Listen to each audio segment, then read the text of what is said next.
حضرت سید علی داتا حجویر گنج بخش علیہ رحمت و رضوان، جو بڑے صوفی بزرگ ہیں، عالم جلیل ہے، ظاہر و باطن طریقت و شریعت کے جامع ہیں، حضرت داتا علی حجویری گنج بخش رحمۃ اللہ علیہ ارشاد فرماتے ہیں کہ اللہ تبارک و تعالیٰ نے یہ کیوں فرمایا کہ روزہ میرے لیے ہے، میں اس کا بدلہ ہو جاؤں گا؟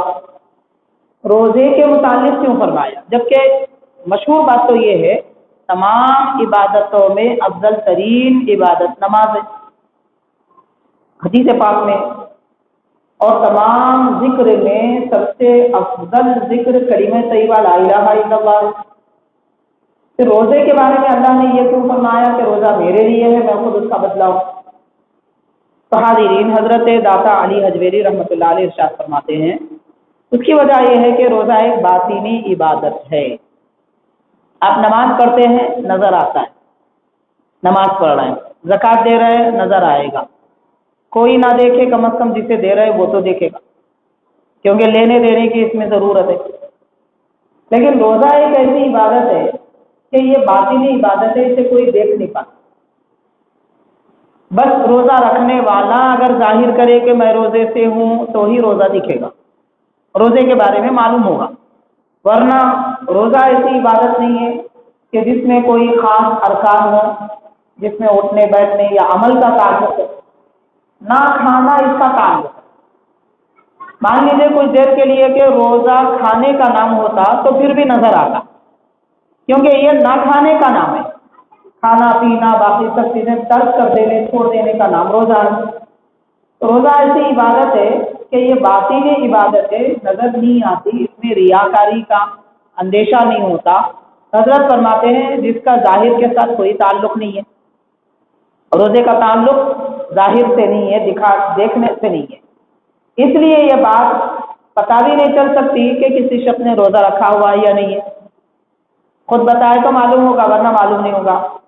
اس بنیاد پر اس کا بدلہ بے حد و بے حساب مقرر کیا گیا، کیونکہ عبادت میں ریاکاری نہ ہو یہ اہم بات ہے، دکھاوا نہ ہو یہ اہم بات ہے۔ تو باقی ساری عبادتوں میں امکان ہے کہ کوئی نماز پڑھنے والا، تلاوت قرآن کرنے والا، اس کے دل میں یہ اندیشہ ہو کہ لوگ مجھے دیکھ رہے ہیں، میں نمازی ہوں۔ روزہ رکھنے والا کبھی یہ دعویٰ نہیں کر سکتا کہ میں روزے دار ہوں، لوگ مجھے دیکھ رہے ہیں، کیونکہ یہ عمل دکھتا ہی نہیں ہے۔ تو خالص بندہ اللہ کے لیے کرتا ہے، بھوکا کس کے لیے رہے گا، کوئی پیاسا کس لیے رہے گا؟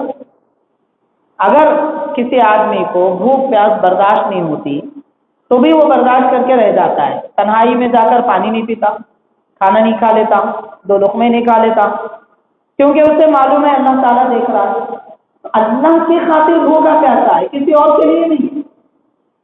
تو اللہ کی خاطر بھوکا پیاسا ہے، اس لیے رب تعالیٰ فرماتا ہے کہ روزہ میرے لیے ہے اور میں ہی اس کا بدلہ دوں گا۔ یہ اتنی بڑی عظمت والی عبادت ہے اور ریاکاری سے دور عبادت ہے۔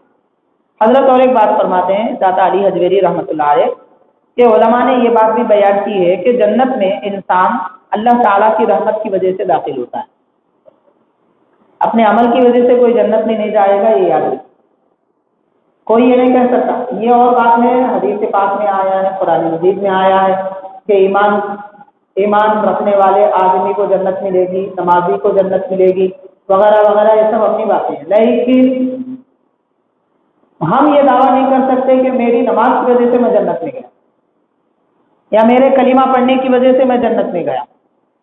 جنت صرف اللہ کی رحمت سے ملتی ہے، کسی کے عمل کی وجہ سے نہیں ملتی۔ ہاں، عمل کرنے والے کو اللہ جنت عطا فرمائے گا، یہ اللہ کا قانون ہے، اس قانون سے عمل ضرور کرنا ہے، لیکن جنت تو اللہ کی رحمت سے ہی ملتی، صرف عمل سے، عمل کی بنیاد پر ہی اللہ کی رحمت کے بغیر اگر جنت ملتی تو شیطان بھی جنت ہی ہوتا، کیونکہ دنیا میں اس سے بڑا عبادت گزار کوئی نہیں گزرا، شیطان سے بڑا نمازی، شیطان سے بڑا سجدہ کرنے والا کوئی نہیں گزرا، پوری روئے زمین میں راہی دانہ برابر بھی اس کے سجدے کی جگہ سے خالی نہیں، اتنا بڑا عبادت گزار تھا۔ لیکن قرآن کہتا ہے، حدیث کہتی ہے کہ وہ لعنتی ہے، ہمیشہ کا دوزخی۔ کیوں؟ اللہ کی رحمت نہیں ہے اس کے پاس، اس کے ساتھ اللہ کی لعنت ہے۔ تو اللہ کی لعنت کی پھٹکار جسے ملتی ہے وہ دوزخی ہو جاتا ہے، اللہ کی رحمت جسے ملتی ہے وہ جنتی ہوتا ہے۔ اب اللہ کی رحمت مل جاتی ہے تو وہ خود بخود نیک عمل کی طرف آگے بڑھتا ہے۔ تو حضرت سید علی حجویری رحمۃ اللہ علیہ ارشاد فرماتے ہیں کہ جنت میں انسان اللہ کی رحمت کی وجہ سے داخل ہوتا ہے، یہ بات مسلم ہے۔ باقی جو درجات ملتے ہیں وہ عبادتوں کی وجہ سے ملتے ہیں۔ فرق کو محسوس کریے آپ، جنت میں داخلہ اللہ کی رحمت سے ملے گا۔ نماز، روزہ، زکات، نماز، زکات، حج وغیرہ باقی ساری عبادتیں کی تھی، تلاوت قرآن کیے تھے، خیرات کیے تھے، لوگوں کی مدد کی تھی، غریبوں کو کھانا کھلایا تھا، ماں باپ کی خدمت کی تھی، کیا کیا نیکیاں کی تھی، وہ ساری نیکیوں کی وجہ سے درجات ملیں گے، پہلے درجے میں، دوسرے درجے میں، تیسرے درجے میں، چوتھے درجے میں۔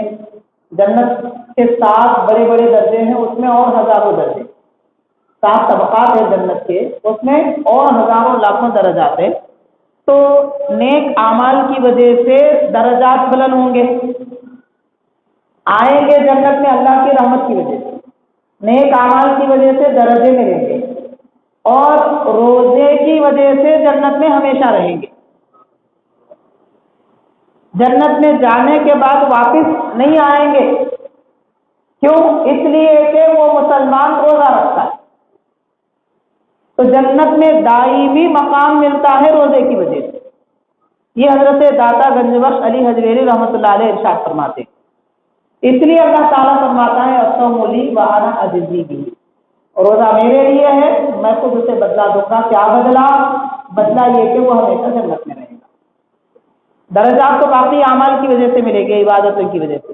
جنت میں داخلہ اللہ کی رحمت کی وجہ سے ملے گا، اور جنت میں ہمیشگی قیام اور دوام روزے کی وجہ سے۔ تو غور کیجئے کہ روزہ اتنی بڑی عبادت